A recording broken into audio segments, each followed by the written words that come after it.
This is your brother, Habkasai, your brother from Hans Technology. A very humble student by Hans Technology, trained by Sheikh Ahmad Maki. We always ask Allah to bless his life. Yeah, this is Lenovo t520i.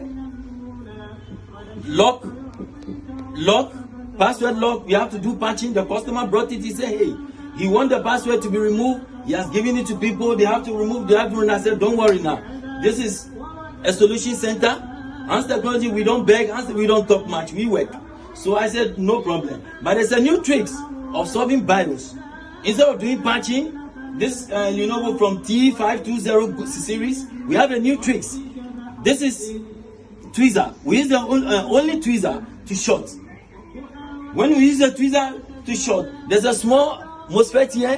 When we short it, it opens. So I'm coming to short it, easy method for all students in the world. You can learn from us. When you come to Hans Technology, we'll teach you how to make BIOS, how to solve your own motherboard problem. You don't have to suffer. You don't have to complain when you are with Hans Technology. Okay, so let's go. This tweezer, just to short it, 2 seconds, 3 seconds, it will come. I'll clear the password. Yes, I put it on it. Yes.